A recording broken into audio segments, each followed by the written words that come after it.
So you've been investing for 34 years. I've been building companies one way or the other since I've been 13 years old. I guess back then DeepTech wasn't a thing. Technology was DeepTech. Almost anything hard is by definition before its time. If you're doing something that's truly deep tech, you are producing an absolutely essential outcome in defense, intelligence, aerospace, public health, general civilizational resilience. You have account control that SaaS companies would die for. Your realization after 4 decades of doing this is that the product matters a lot. The number one lessons that all venture capital outcomes are 90% people and at best 10% technology. I have never lost money being wrong about technology.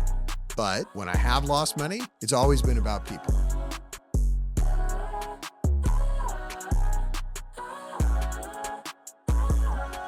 Man, Ocko, you're the co-founder and managing partner of DCVC.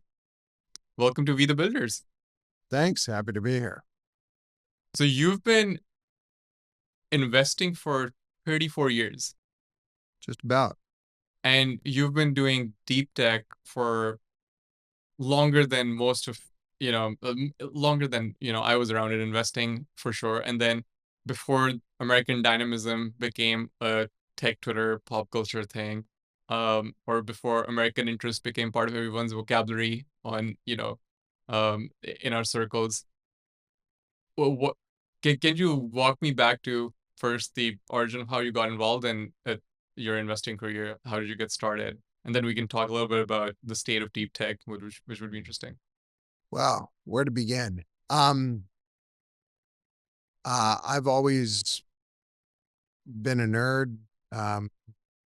My background, my academic background is in physics. I learned how to code when I was 7 years old. I was selling my first pieces of software by the time I was 13. Back when, if you wanted to get anything done, you were often writing assembly language code in 4K bytes of memory. So people complaining about memory shortages from having only a few hundred megabytes of high performance SRAM on an AI chip, I find vastly amusing with the perspective of history. Sometime my son is a much more dedicated gamer than I am, and in the same way, in the gaming community, sometimes people just bellow "get good" when someone complains about the difficulty of a game. I look at all the bloated code around, including AI generated bloated code, and think, yeah, maybe you're requiring people to live in extremely egregiously constrained environments would be good discipline before we complain about resource constraints and performance. But Maybe we should run a simulation week for people like that. Could be. Anyway, I've been building companies one way or the other since I've been 13 years old. I'm about 58, so it's been 45 years of my life, nonstop. I got into venture capital by happy accident. I was working at Oracle at the time, helping build a division that this will seem familiar. Delivered scalable, high-speed textual search on distributed databases, an ultra-scalable email backend, movies on demand. Let's see what else. Oh, a flea market bid ask system, online stock information and trading, and by the way, this was back in the early 90s. And many of the folks that went on to become seminal figures in the internet cut their teeth in this division at Oracle. I know people make fun of Al Gore for sort of saying this, but actually the person who can claim to have quote unquote invented the internet and most of the economic models and giant successes therefrom is Larry Ellison, which is one of those strange but true stories. Do you think the Oracle Mafia from that era is under-discussed? What are some vastly under-discussed? What are some of your peers doing? Can you name some of them? I mean, the CTO of Yahoo, who was in large part responsible for keeping that colorful mobile circus from falling over on its side for, I don't know, 18, almost 20 years, and was a significant seed investor there. The founders of some of the foundational streaming and modern database technologies and cloud technologies that underpin all of AWS and Azure and Google. The folks that went on to found multi $10-100 billion financial and accounting and software franchises like Salesforce and earlier on NetSuite. The folks that went on to be important technical and operational people at everything from eBay to PayPal to Amazon. I mean, it's a very underreported story. Anyway, a friend at the time asked me whether I was tired of Larry yelling at me in meetings. Sometimes I deserved it. And introduced me to somebody who ran at the time in $1993 a pretty beefy venture franchise, $1 billion evergreen fund. Oh wow. And I ended up joining them full time in 1994 after advising them for a while. Oh wow. Yeah, no, $1 billion fund back then is like, is pretty sizable. I guess like it's probably like one of the top 5 funds today you could talk about, which is over, 50 billion AUM. So that could be a good comparable. Yeah, I mean, maybe not quite, but certainly, the equivalent footprint would be tens of billions of dollars. Was the focus, I guess back then DeepTech wasn't a thing. Technology was DeepTech because that was primarily everything was DeepTech. Everything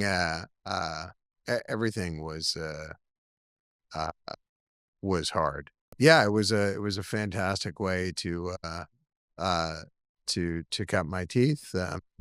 The founder of the firm was a brilliant and fundamentally kind and very idiosyncratic guy that was generally a pleasure to work for. What was the firm called?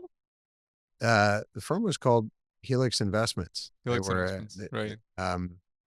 And the founder, Ben Webster, who unfortunately has since passed away, taught me something that I didn't really fully internalize at the time. It's hard when you're young and you think you know more than you actually do. But the number one lesson that he taught me is that all venture capital outcomes are 90% people and at best 10% technology. I mean, the actual recipe is people, technology, market opportunity, modulo, timing, and a very, very, very large dose of luck. Yeah. Right. We all know the stories, right? Right. We look at the Magnificent Seven and we forget that even very driven, brilliant people like, the founders of Google tried to sell their company repeatedly for I think 100 million. And then there may have been there was a $1 billion, something offer. Exactly. Mark Zuckerberg got all the way to a deal to sell Facebook and save for the old school retrade Hollywood treachery of Terry Semel at Yahoo. Probably would have sold the company. So and Mark Andreessen famously advised him not to do so. Right. Even so, he may very well, the deal was done. So, the reality that we live in is a series of,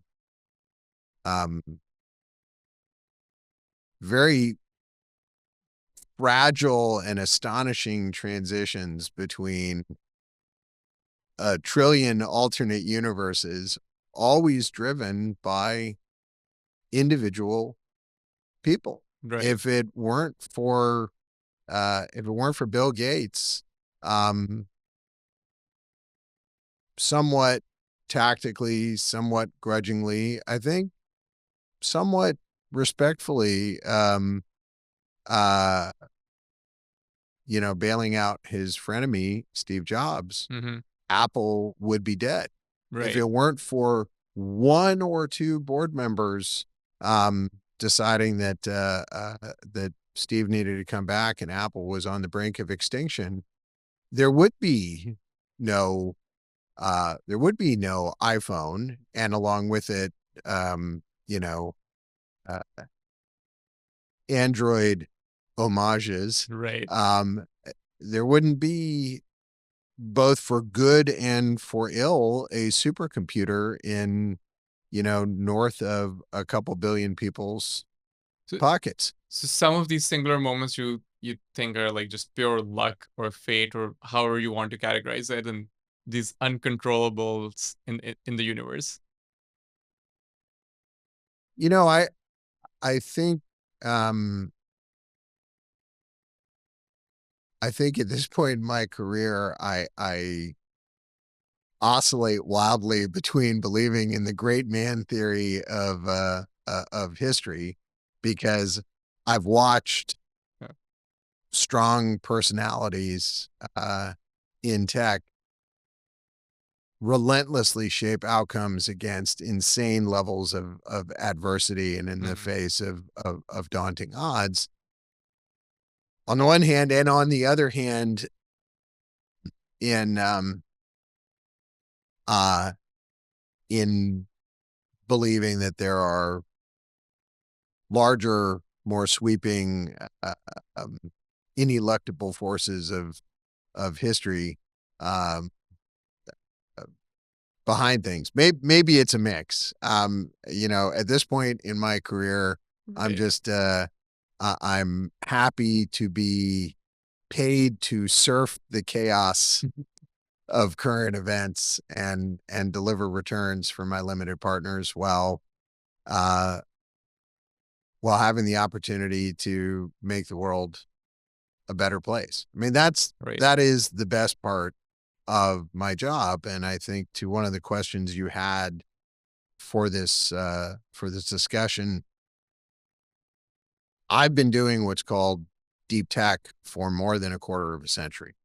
In fact, the term is one that a good friend of mine, Steve Jurvetson, and I coined on a lonely, I think it was late 99 winter night, I see.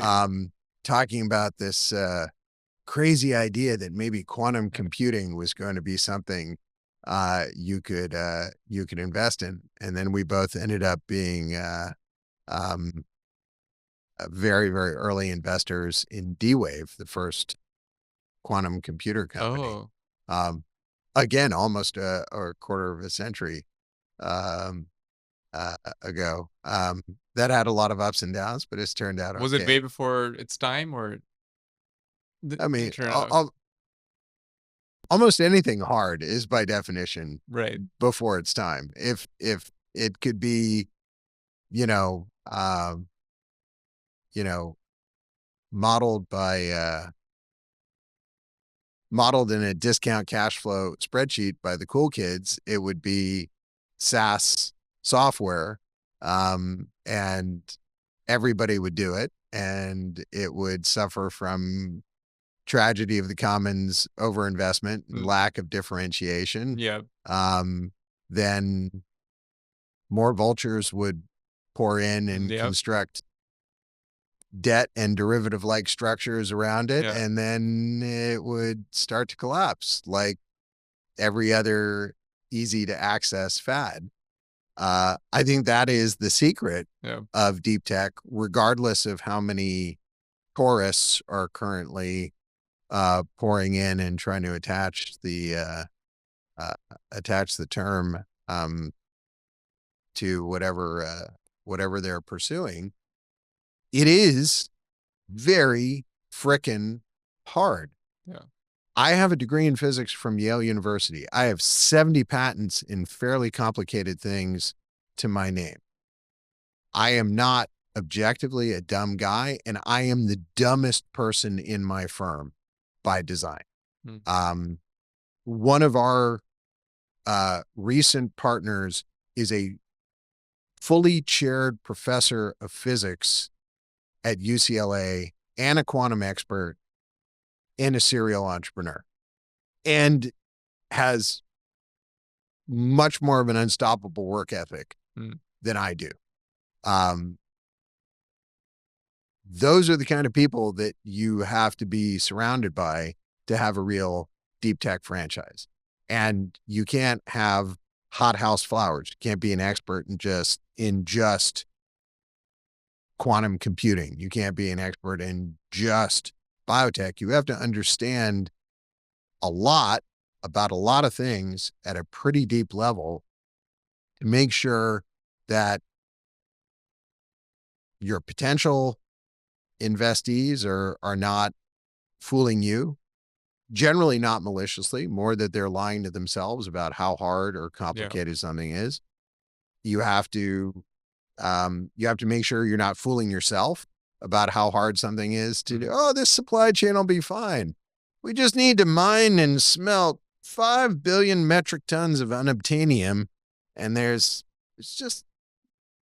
we'll have a space-based economy to deliver the unobtainium to bases on the moon that will then use mass drivers to get it down to Earth. Oh, wait, then see. No, we'll mine asteroids first to get it to the moon, and then exactly checks notes. Oh, we only need more dollars than have ever existed in all economies on the planet, cubed times 10 now, plus all energy ever generated by humanity instantaneously every millisecond. Make this work. Oh, I'm sure it's fine. We'll just footnote it in the investment memo. right. So not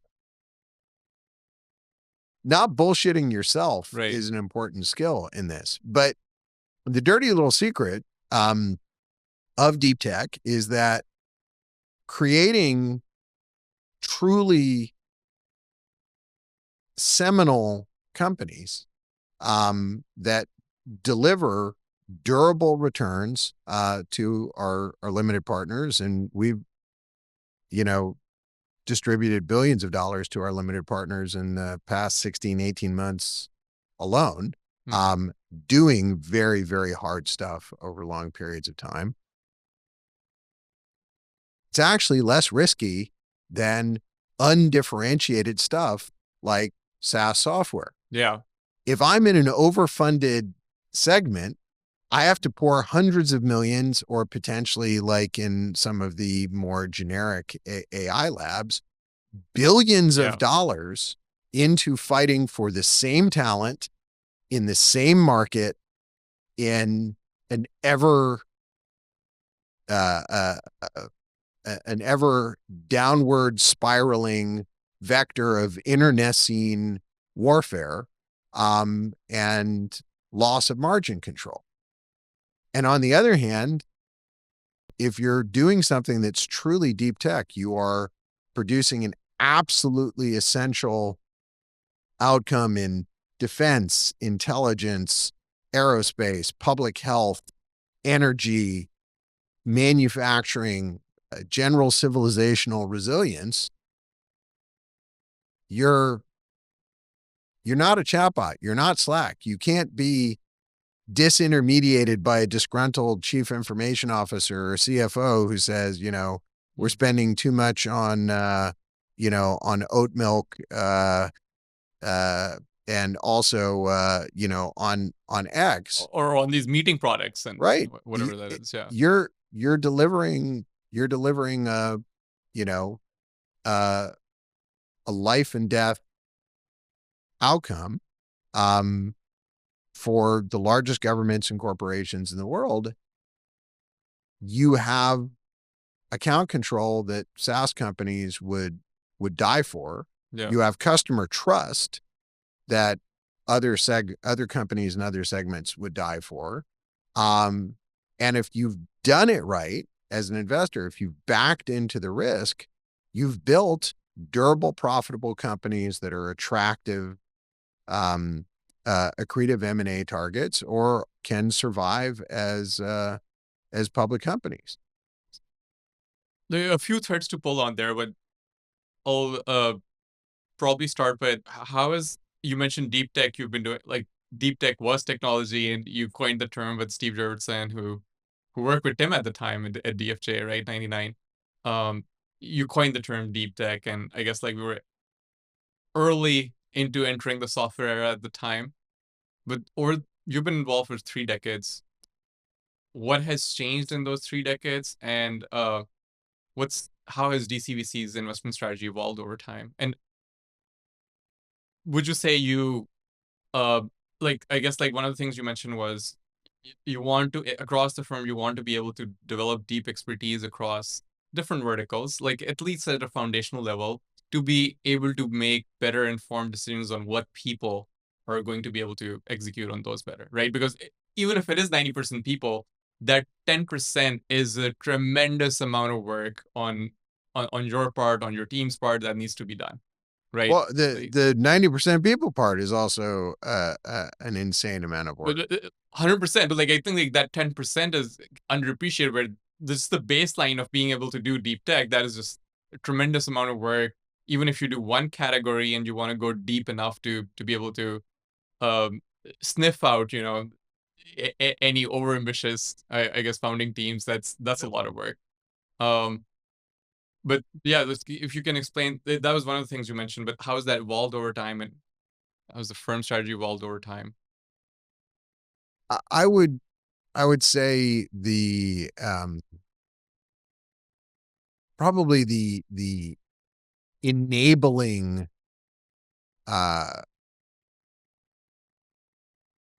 spark for DCVC's multi-decade franchise is that software intelligence and proprietary data can finally substitute for brute force CapEx and OpEx. I mean, I'll give you an example of one of my favorite companies. I don't know if they will be a I don't know if they will be a 20 or 50 or $100 billion company, but they're already delivering um, pretty pretty miraculous results um, so far.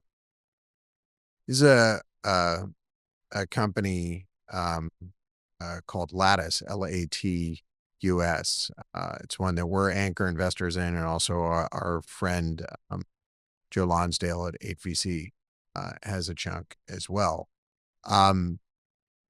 They were able to apply a very, very unique, proprietary, non-hand wavy AI approach with massive amounts of data sets on unloved aspects of human neurology down to very, very foundational aspects of molecular biology, and derive insights on how to deliver gene therapy into the human brain that does not produce any runaway immune or any similar reactions, no discernible off-target effects that help fix some of the gravest neurological disorders. They're well along the way to demonstrating that they can stop Huntington's disease. They have a very good shot on goal for Parkinson's, for Lewy body dementia, the terrible neurodegenerative disease that ultimately cost Robin Williams his life. They have very, very good shots on goal for Alzheimer's and other forms of dementia and ALS. Wow. And this is a company that can deliver an actual therapy in a relatively large-scale human trial for $7 to $15 million. Wow. As opposed to $700 million to $1.5 billion, which used to be the journey when you were, kind of performing the biotech equivalent of blindly banging around and hooting like the chimps in 2001, looking at the black monolith. If you're not dealing with a 50,000 square foot floor plate full of disgruntled postdocs pipetting things night and day, it turns out that you might actually deliver miracles cost effectively. What was different? What changed? You were alluding to like proprietary data being like one part of the companies you invest in. Is it there 5, 7, 10 mutually reinforcing virtuous cycles. Moore's law finally delivered. So yeah, it's great that people now have a supercomputer in their pocket. It's great that, going back to the 90s, early 2000s, every American middle class home had a computer connected to AOL. But the ability to instrument industrial systems, instrument scientific systems, and to collect vast amounts of data at high fidelity relatively quickly, and then store it inexpensively. So no offense to Larry, but that's another virtuous cycle. right? More efficient open source databases that don't carry an $11 million 1997 cost Oracle license that have to run on $30 million of relatively underpowered Sun Microsystems hardware, Right. is massively enabling. Mm. And then an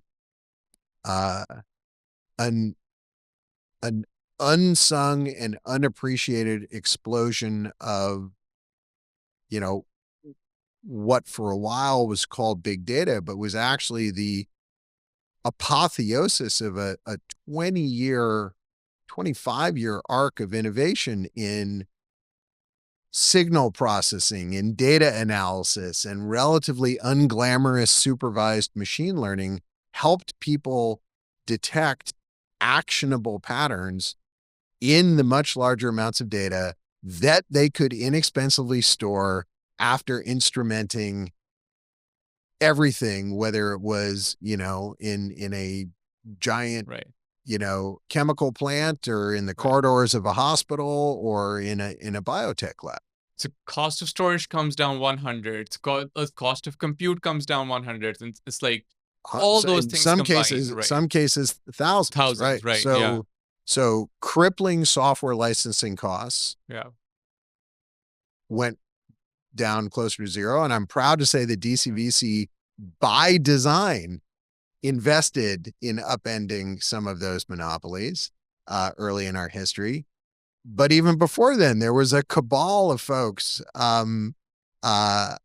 myself and Steve included, that were investing in the silicon innovation to make things like cloud computing possible, that invested in the open source virtualization that made it possible to build poor man's supercomputers and to run thousands or even millions of parallel simulations, whether it's in material science or biotech.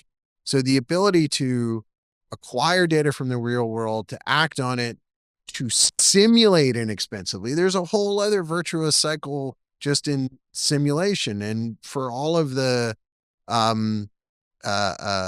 crap that some people get for overuse of the phrase digital twin, Yeah.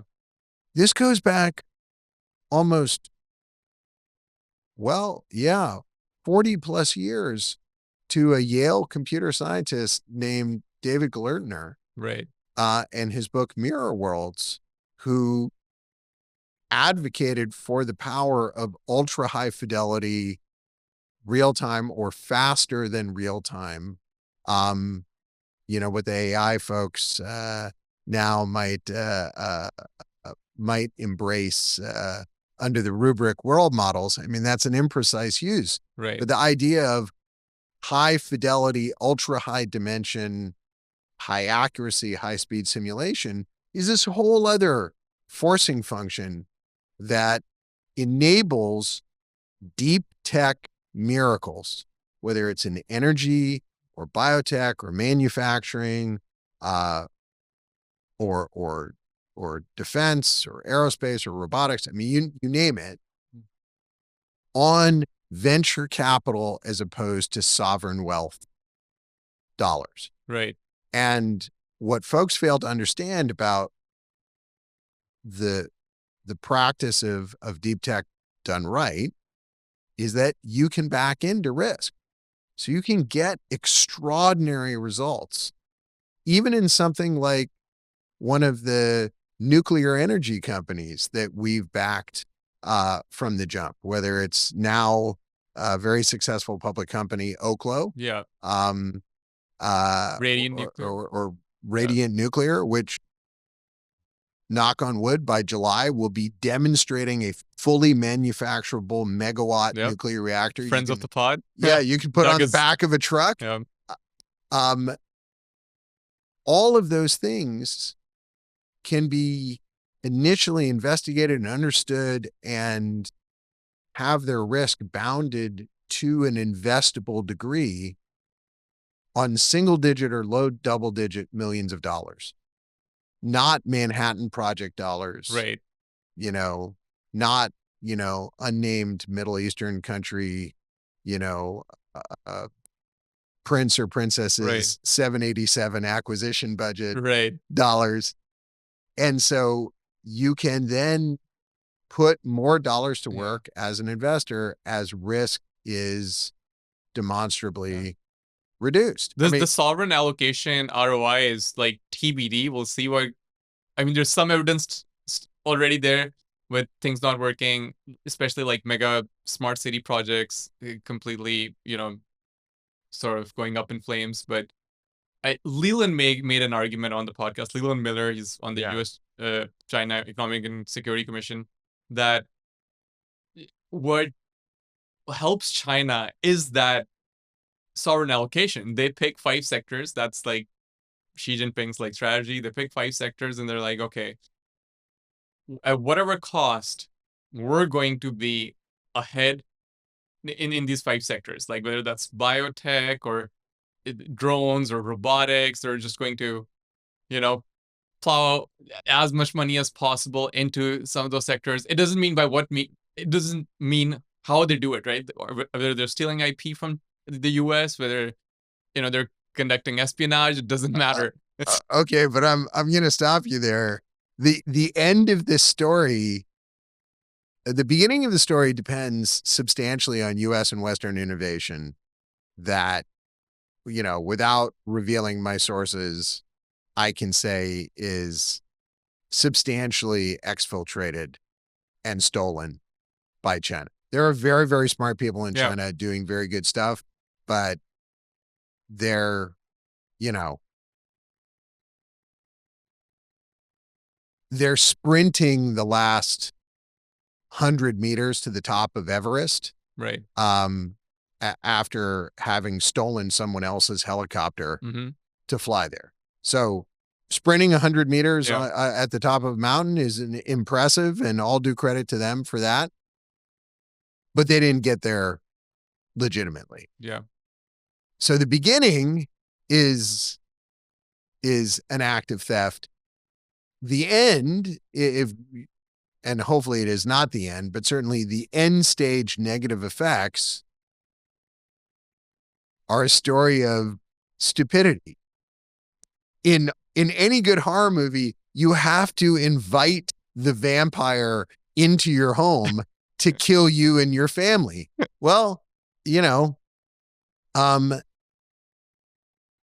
we could have said no to coal-fired Chinese solar panels a long time ago on a comprehensive basis. We could have said no to, Chinese pharmaceutical inputs made in vast dystopian hellscapes with figuratively in some cases, in other cases, literally slave labor. Yeah. These are provinces programmed to do one particular thing. Right. We as the United States and our European friends are buying the fruits of our stolen labor, knowing what the Chinese are doing, which is a form of strangely formalized civilizational suicide. Well, we are capitalist countries that are members of a variety of binding international rules on trade, and therefore when someone is breaking every single one of those rules behind the scenes with the stated in writing malign intent to subjugate us at worst and extinguish us, subjugate us at best and extinguish us at worst, we will blindly go along with our own elimination. That's insane. So, I mean, no, we shouldn't be, I have a lot of friends in big pharma. They do amazing things. They're unjustly maligned on pricing. Peter Kolchinsky is somebody who's written a lot of good stuff on this. Big pharma saves a lot of lives every day in America and around the world. They're also handing hundreds of millions to billions of dollars in licensing fees to Chinese drugs generally made with stolen IP. And we should say no. Yeah. Right? As a society. So what's the solution here? Like, well, Nance and I have talked about this issue. just say no.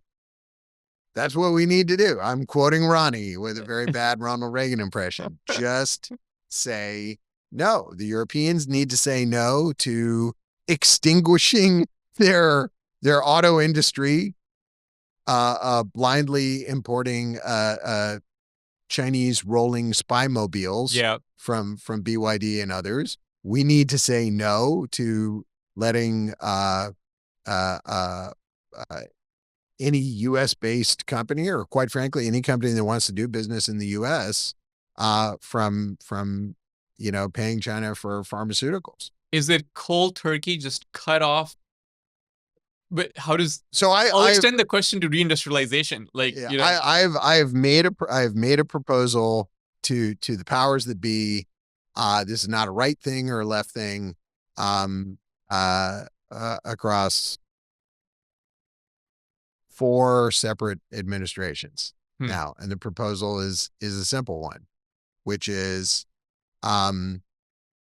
any company that makes a binding attestation that they will have a China-free supply chain within 3 years pays no taxes of any kind. Yep, I agree. Its employees and shareholders pay no taxes of any kind relating to anything to do with that company. Yeah.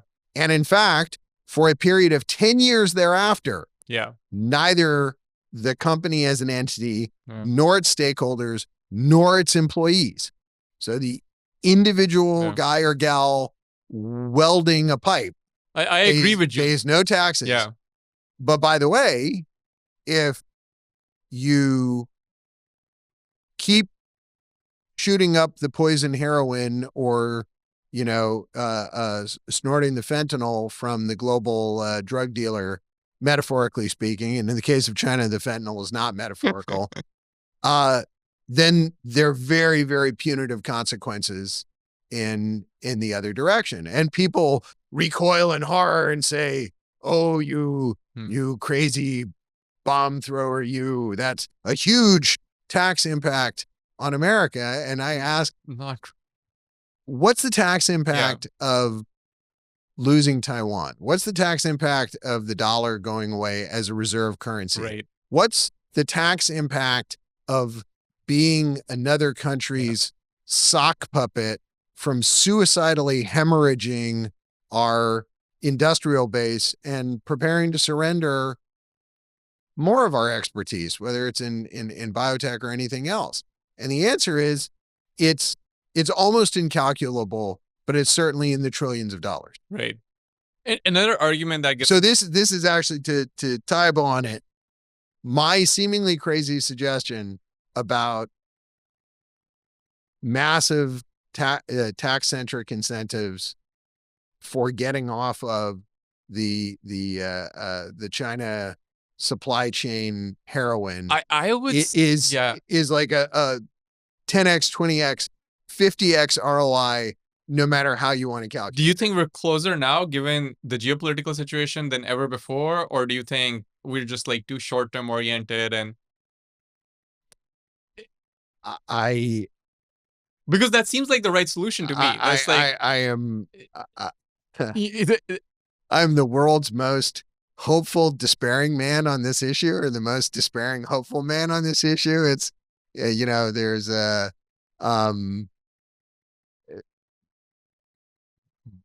a book that I loved as a kid and I read to my kids called The Phantom Toll Booth. What's it about?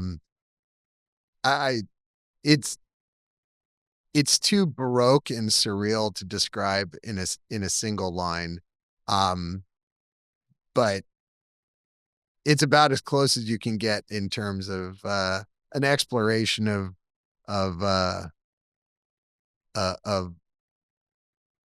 logic in curious corners of the human mind for kids, as Gödel Escherbach was for adults. And there's one scene in the book where there's a house with a variety of entrances, and one entrance is the smallest giant ever. Mm. And the other is the world's tallest short person. And it's the same guy. It's just a regular 5'9", Right. a guy, right? It all depends on how you look at it. Perspective. So I am I am the smallest giant ever / world's most optimistic despairing guy. I think America, to its credit, has woken up. I think this is thankfully one of the few things that most of the responsible members of the left coded side of the country and the right coded side of the country can agree on, is that we don't want to be involuntary organ donors for aging, brutal Chinese communist overlords. Mm-hmm. But it is going to take a lot of willpower, and some knuckles need to be wrapped, and that is going to be very painful and a lot of ruffled feathers along the way, and very difficult. Yeah. Yeah. Okay, so I guess there's no like conclusion here on how we win, but I guess like that is a proposal you've been consistent in over the last 3 decades, which makes a lot of sense. I guess like if you align incentives, the outcome will follow, but that just hasn't happened yet. And I guess the answer is the same for deindustrialization or any of the supply chains. If we're serious about it, just move away with taxes for 10 years for all those industries. Absolutely. Yeah. And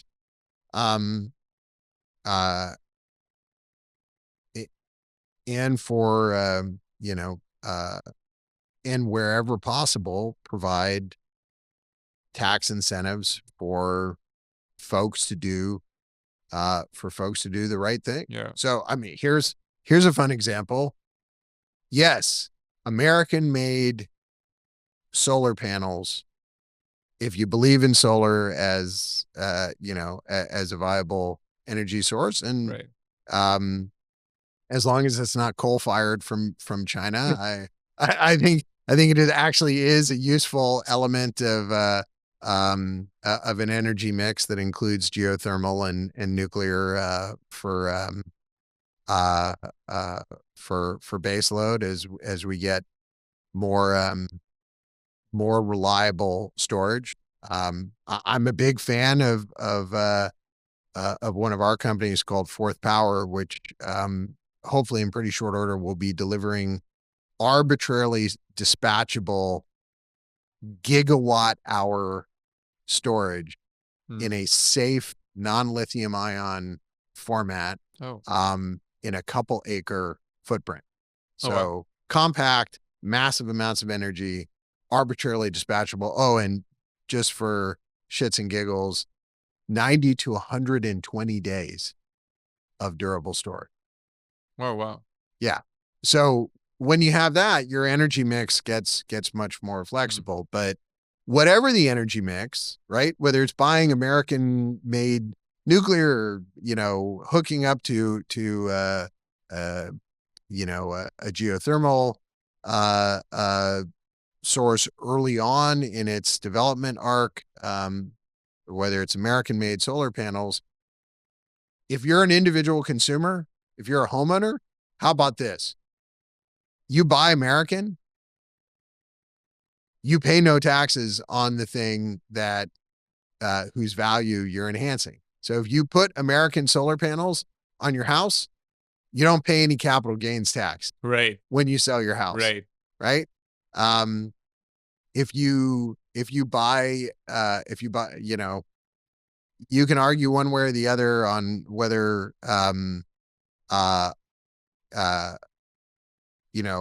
electric cars should be the future. Weirdly enough, if you look at it through an America first lens, why would you want to rely on a fuel source, gasoline, whose price other countries can manipulate by bad behavior? Right? Wouldn't you rather just pump electrons, American-made electrons, run by Americans into American-made products that can go no matter what on under any circumstances, even if we're at war or not. But it's slightly provocative. I have friends on the other side of the argument who don't like that, who want to. But also, is it believable that the other countries are controlling the price because America does have one of the largest oil reserves in the world, and well, I mean, again, that's an example of kind of self-imposed vulnerability, right? We're going to run out of time to talk about ways to decouple American energy prices from the rest of the world. There are interesting things that you can do there. But my point is, if you bought an American-made electric car, if we agreed that that's a good thing for the country, then and it was fueled, if you will, with American-made electrons from American plants, staffed by American workers, with no foreign inputs of any kind, guess what? You get to depreciate that car 100%. Right. And it can never be clawed back right. by the IRS. There are lots of things that you can do to align corporations and regular folks' interests so that they're excited about having America's back for another American century. Yeah. Right? I don't know if our biotech innovations are going to be good enough that I'll be around in 2076. Right. To celebrate, but I would like to see us get there with our values and our moral clarity being the thing that leads the world, not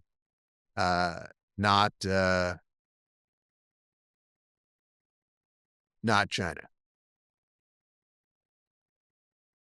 So let's look at the situation as how it is today, right?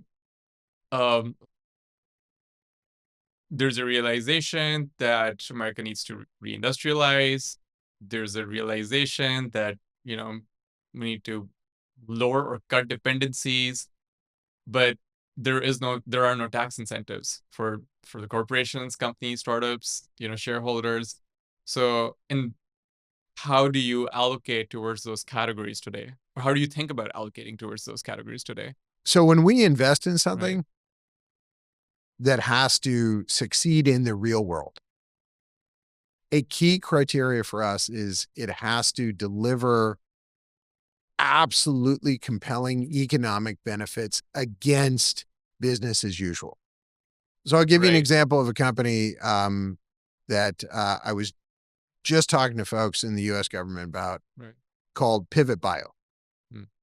Pivot Bio used proprietary data and a decade of fairly unique AI to artificially evolve completely natural, non-GMO soil bacteria so that they deliver nutrition to staple crops like corn and wheat and cotton and soy and in the fields today without needing artificial fertilizer. About 4 of your coffee cups represent 120 acres of nutrition using Pivot Bio's biological solution. Or for the frat guys out there, something the size of a cheap plastic jug of Smirnoff vodka is the equivalent of 2 tanker cars of ammonium nitrate fertilizer. It goes directly on the roots. It works all season. It doesn't dry off. It doesn't wash away. Farmers don't have to buy it twice. It doesn't poison the soil. It doesn't cause algae blooms. It just frickin' works. Right. And across 15 million acres of corn and wheat and cotton deployed by this company across the heartland of America, it's also shown that it delivers a yield increase. So this is a replacement for Russian and foreign fertilizer that is so much more effective that we can make it and sell it below the cost of artificial fertilizer, even if natural gas were free. Wait, what's our dependency on Russian fertilizer? Like, I don't think folks know this. Yeah, no, we have dependency on foreign price volatility. So places like China and Brazil can gobble up huge amounts of fertilizer and cause punitive price swings for American farmers. And because we have dwindling capacity to produce synthetic fertilizer, places like Russia, which don't care about, exploding fertilizer plants and worker conditions. More than that, in a biowarfare, like, isn't that like poison the food supply chain? Well, I mean, there are lots of the risks. There are lots of reasons you don't want to be dependent on Right. on Russia or China for your fertilizer.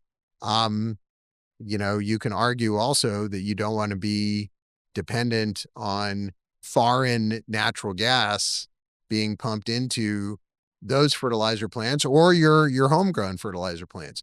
So this is a clean biological solution that is making American farmers more profitable and delivering more safe, clean, lower cost food to Americans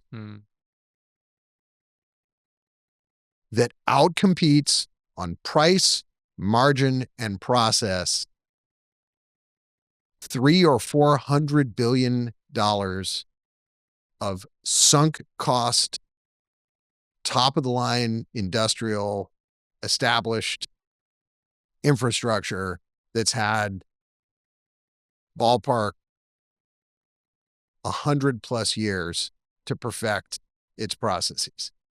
So we don't invest in stuff that needs subsidies. We don't invest in stuff that needs regulatory changes. We invest in stuff that can kick the living shit out of the incumbents and do a good job for every stakeholder in America at the same time.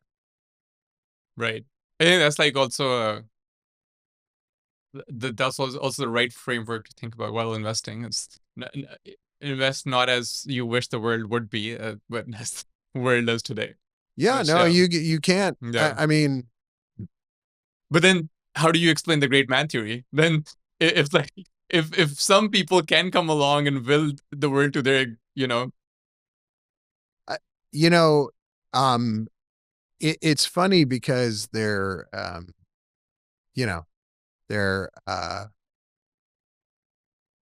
competitors, but their actual great man behavior is very similar. Peter Beck, or I should say Sir Peter Beck, because he's been knighted now.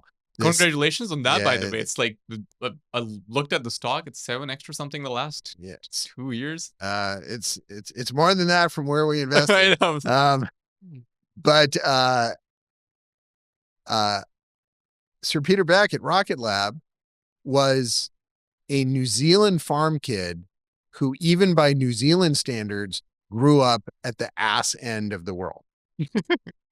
The bottom of the South Island of New Zealand. Right. Did not go to college. Completely self-taught. Yeah.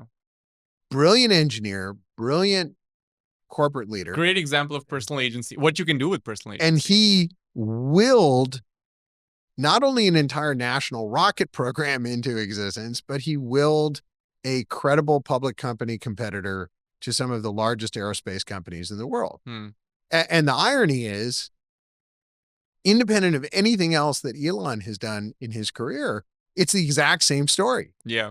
Elon literally woke up one morning, right? I'm not saying this from a first person conversation, but he, in effect, woke up one morning and said, current rockets suck. we can do better. Yeah. And through sheer force of will and an astonishingly modest amount of money by defense or aerospace or even really venture capital standards for the ambition of the thing that he did, produced reliable, reusable, high launch cadence rockets. Yeah. Eerie parallels between the amount of willpower and vision for these two figures. That said, each company's DNA, the vision of each of these seminal leaders was to outcompete the incumbents on a vector dot product of, best price, highest reliability, highest cadence, highest accuracy, yada, yada, yada. And it took them a while, but they both have delivered on that in their respective marketplaces. So it's great man and kicking the shit out of the incumbents. Right. Is I think, maybe the best equation in venture capital that you can get. And but then also, like, you don't find the Peter Becks or Elon Musk, and they're different founder archetypes, right? Like, not there will be many founders who will be successful and who will be, but they won't have a similar sort of force of nature in terms of how they approach their business, their category, incumbents. It could also be the Mark Zuckerberg story where you have $1 billion acquisition that you're signing, and I think when I say I'm skeptical about the great man theory, it's because it always turns out that there were 2 or 3 or 2 or 300 or 2 or 3,000 people, notwithstanding the force of personality at the top, that were absolutely essential. And there usually are a handful of senior people that are absolutely essential to make the vision come true. So as brilliant and visionary as Steve Jobs was, without people originally at Apple, like Mike Markkula, who made sure that he could actually manufacture something without, going bankrupt, Apple wouldn't exist. Without Tim Cook. The iPhone. Mike Markkula was the angel investor, right? The original angel investor. Right, but he became effectively the COO. Without Tony Fadell and the 10 senior people working for him, notwithstanding Tim Cook's supply chain prowess, the iPod, iPhone, iPad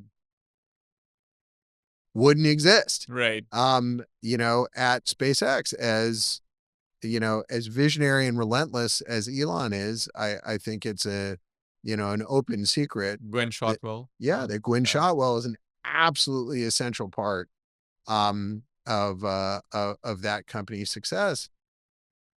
Tom Mueller, who is employee number 1 and designed all of the rocket engines and a substantial portion of some of the other critical systems, who's now running actually one of our companies, Impulse Space, which is doing amazing things for both defense and commercial space in changing the economics of mid to high orbit, by factors of 10 to 100. Without him, I think empirically you'd have a very different story at SpaceX. And it goes on and on and on and on. I mean, Jensen deserves immense amounts of credit for the success at NVIDIA. As leader, he navigated stuff that would have broken very capable but lesser people in half and had them crying in the corner. But without some of the actually relatively unsung co-founders and people that ultimately stepped up and replaced them, NVIDIA would not be the success that it is today, which comes back to the point originally, 90% of this is people. Yeah. And more importantly, often those people aren't the ones center stage singing the loudest. Yeah. And so in deep tech, it's critical to recognize the extraordinary talent that has to surround the person that is driving the bus. And that talent is not in abundant supply. They're not getting trained at universities and traditional academia. They're not like, or sometimes they are, but recognizing people who come out of more traditional backgrounds, right, who have the potential to go, who can flourish, yeah, as operators and executives and high capability, high EQ leaders in the insanely demanding environment of a startup. That itself is a dark art. Yeah. And, you know, I can say this very confidently after literally decades of doing this. I have never lost money being wrong about technology. It sounds like a jerky thing to say. I have never been wrong about technology. I've very rarely been wrong about a market, certainly in the long term, well within, you know, the arc of even a single venture capital vintage. Do you assess markets in 10, 15-year outcomes? But when I have lost money and I have stepped on my own tie more than once and face planted, which is an integral part of the venture capital experience, it's always been about people. It's been about betting on the right technology, even and right market, wrong leader, or right leader, right technology, right market,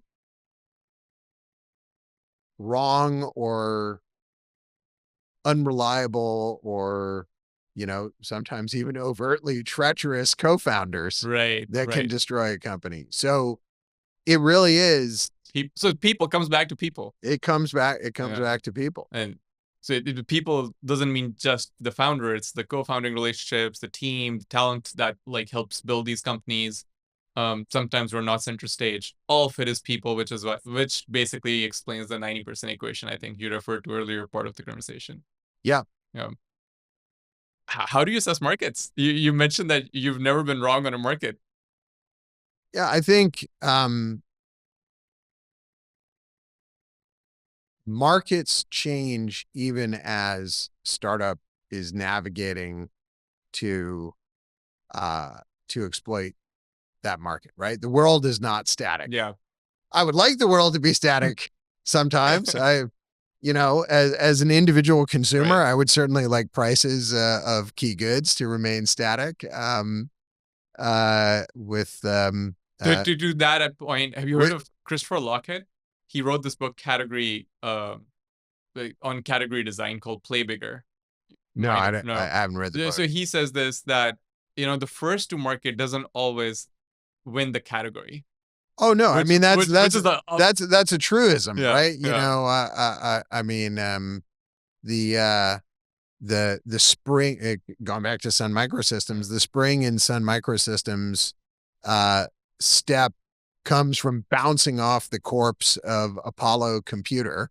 You know, the number of strange little unsung, unloved, you know, almost unmarked graves in the PC field, behind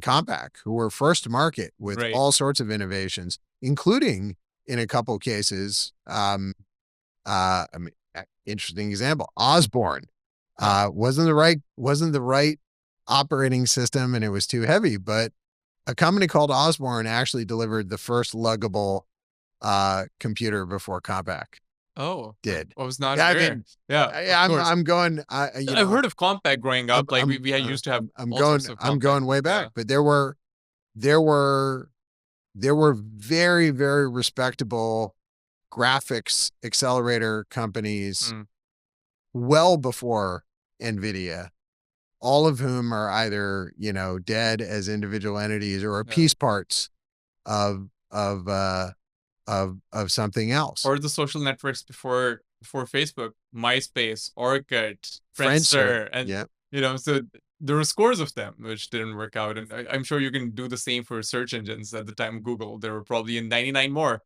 I was, uh, uh,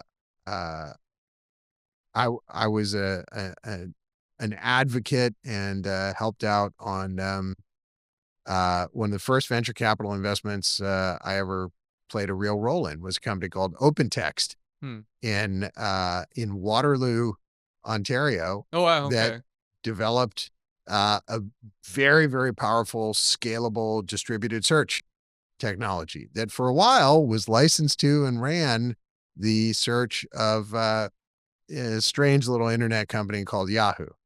Um, Of and, course. uh, and there's still, I mean, Right. uh, a lot of it has been inorganic growth. They're still a double-digit billion-dollar company. Not Mm. still, they survived into being a double-digit billion-dollar um, software and systems company, but they completely blew the opportunity to Yeah. dominate internet search. They're utterly erased. Um, So from all of this, how has it made you wiser about assessing markets um, as you now look at things? yeah, I think markets are defined by a demonstrable economic opportunity that has the potential for non-forced growth. One of the great sins of Mm, investing in any category of venture capital mm. is believing that you're growing by stapling dollars to the side of uh, uh, to the side of what's being delivered actually is an interesting Right. um analogy or an interesting metaphor. um uh So you can't have companies like artificial subsidies. You can't have artificial right. subsidies, artificial inputs um in markets, because even if they seem very entrenched, even if they're age old subsidies, like some of the agricultural subsidies Hmm. that exist in the US, in Europe, everything can go away. Yeah. Yeah. And so, how's my view of markets changed? I trust nothing anymore. I assume, people talk about, the, uh, the model customer.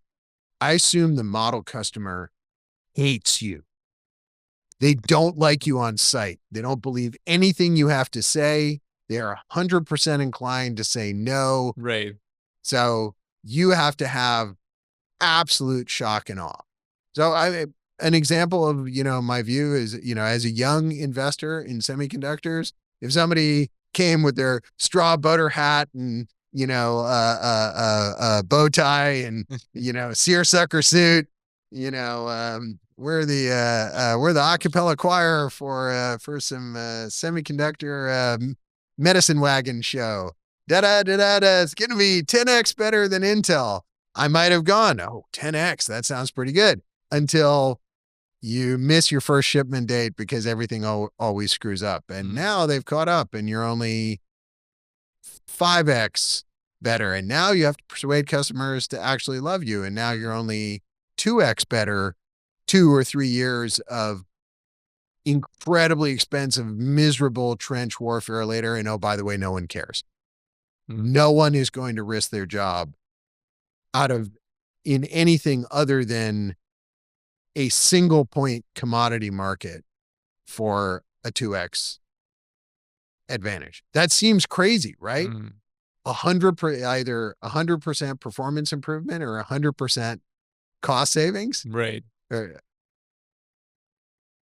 50% cost reduction, 100% performance improvement, to be strictly correct. That seems like a pretty powerful, pretty compelling sales pitch. It's not. Human beings don't want to do something new if there is any material risk for them in doing it. That sounds very cynical. So, that sounds about right. You're not selling to founders on the other side, and most people by design don't take on risk. Right. So as an example of one of the few semiconductor investments that we've made in the last 6-7 years, we did a company called Mythic Semiconductor, which is actually has a significant footprint here in Austin, and their pitch is 1,000x the swap C, size, weight, power, and cost advantage, apples to apples against NVIDIA's 2028 embedded and data center roadmap. So 10x improvement, 100x improvement, or nothing. Yeah, pretty much. Yeah. It either needs to be 10x after every conceivable setback and failure, which means what you're really selling me for example, in a seed investment is 100x improvement, because you will screw up. Yeah. Or to be more charitable, we will screw up together. Right. We're all in this together. We're screwing up together.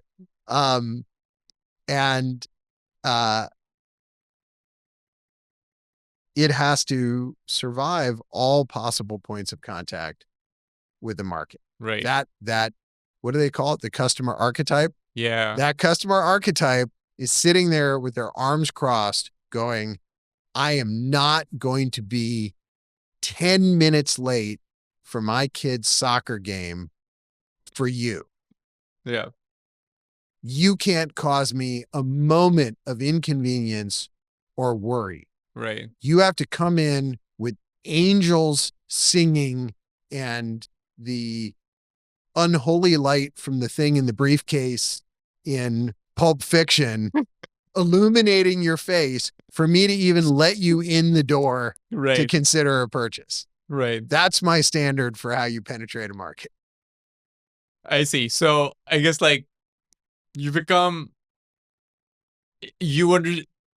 your realization after 4 decades of doing this is that the market is like a lot of uncontrollables. You don't focus on the market as much. There's an opportunity for the shock and awe product. The product matters a lot. In a $1 trillion market. Right. Of course, the market size matters, but then there are a lot of uncontrollables in the market. So the product has to be a 100xer at seed. There has to be shock and awe when any customer archetype sees it. And if that's not there, then it's going to be hard. So I guess your lens for evaluating products has changed versus looking at markets differently. Yeah. I mean, I can give you another example. Right now, China controls 95% of the market for magnesium. Oh yeah. Magnesium is the capital C critical mineral. Have you heard of magnesium materials? I've heard of a lot of magnesium wannabes. Right. You can't refine certain critical aerospace and defense grades of aluminum and steel without magnesium. For most existing processes, you cannot refine out, refine is probably the wrong word. You can't have finished process titanium without magnesium, and you can't substitute for aluminum with magnesium, which is actually a lighter, stronger, better structural element compared to aluminum, unless you have a crap ton of magnesium. It's hard to compete with China's 3x coal footprint. Hmm. I keep coming back to this because the supposedly green paragon of the world has massively, massively increased its footprint of mercury and PM 2.5 particle belching coal plants. It's hard to compete with a society that's willing to endure unlimited environmental destruction and pollution, and is willing to kill its own workers in the service of cheap magnesium. Until you have something like our company, Tidal Metals. Hmm. Tidal Metals turns seawater into finished magnesium ingots and also produces some other valuable industrial chemicals along the way at lower cost than any process that China can deploy, even with slave labor and effectively free electricity and fully depreciated plant. That's the level of economic advantage that I want to see in a business. And oh, by the way, it's up and running and they're producing their first 20 metric tons of refined magnesium ingot. Wow. And they can do it in something smaller than the footprint of the target across from this recording city. Oh, I see. That's insane. Where are they based? They're partly based on the East Coast, and they actually have facilities in Texas and Florida. I'm sure. I mean, DoD would be a big customer as well. DoD Yeah. is certainly certainly interested in that, and we have a bunch of other companies like that in light and heavy rare earths that do ultra efficient China economics defeating critical rare earths processes. People tend to forget water is important. Right.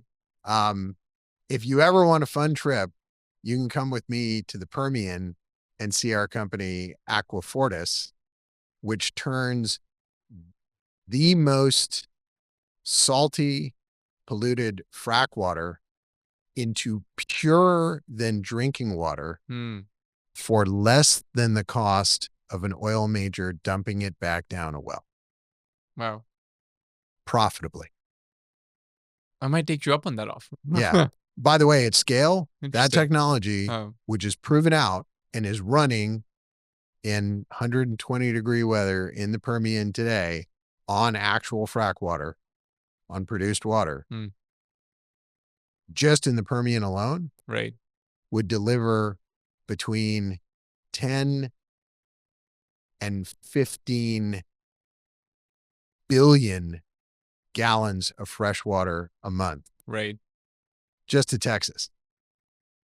And wow. you can do this in many other areas. I mean, you could do it in Saudi Arabia.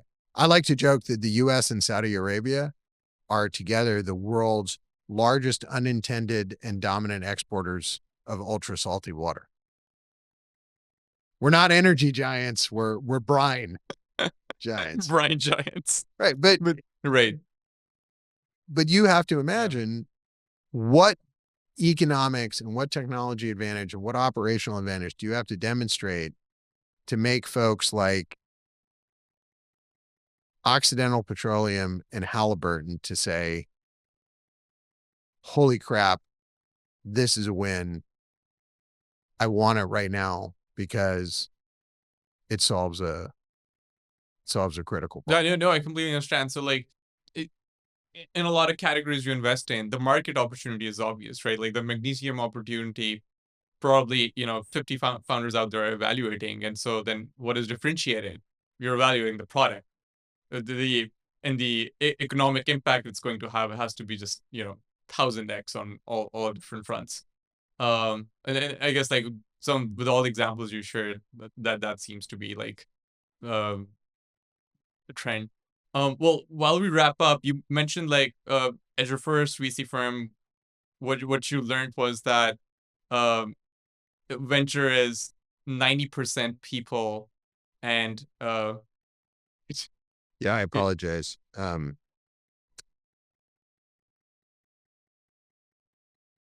just want to make sure that the people who can turn my house into a koi pond are not mad at me No, right now. good. Go ahead, please. Yeah, so that was one of the first lessons you learned at the first venture firm you worked at, but you also worked at Oracle, and so I'd ask, what are some takeaways from Larry Ellison? Hire people like Mark Benioff. Hard entrepreneurs. No, I mean, hire brilliant, relentless, smart people of generally goodwill. If you hire people who are brilliant and capable, but who are merciless, self-aggrandizing a-holes, eventually you're going to be left with them and the cringing minions that they hire below them or that can suffer working for them. And that will ultimately destroy an organization. Right. You actually have to have people that other people want to be around, even if they're demanding, even if they're high performance, even if they set a very fast pace. Yeah. They have to attract and earn and re-earn people's loyalty and good faith. I think we've done that at DCVC. Not only have we hired a lot of people smarter and harder working and better than me in every dimension, but they're also fundamentally decent people that entrepreneurs and other investors and everybody else in the ecosystem likes engaging with, which is really important for a franchise that I want to outlast my grumpy ass. Right. And I think that philosophy obviously extends to how we invest. Leaders and the leaders that in turn report to them, all the way down to, an individual team leader on a project, have to make difficult or unpleasant decisions. They will not always be popular. Right. They will not always be everybody's best friend, but there's a difference between being able to make hard calls and being capricious or relishing being a jerk. Right. The latter is deeply corrosive to the kind of long-term, high knowledge retention, high loyalty, high operational cadence fabric that's necessary in a deep tech company. Yeah. The former, when you get it dialed in right, produces giant public company outcomes that. And there's high trust, which which you need when you're on hard missions. And I think people are attracted to things that are meaningful in the real world. Yeah. It's very hard to get people excited about handing back a 5 cents per debt record exploitation enhancement AI for medical debt. So, Aetna or whoever can extract more dollars from hardworking Americans. Right. That's not something that I want to be recruiting talent for. It's obviously not something that we would ever. I guess that's also great advice for some of the younger talent, aspiring builders, entrepreneurs out there as they think about what to work on and what mission they want to pursue. Because if you're going to work on something for 10 years of your life or 7 years of your life, might as well make it a hard thing that excites people. What's a book you would recommend to people that has had a profound impact on your life? Could be history, philosophy, business. Wow. Or anything. That is a tough, it's a tough question. I think probably, probably the book that had the greatest impact on me as a kid was Isaac Asimov's Foundation series. Yeah. Because it proposed a future where abundance was possible,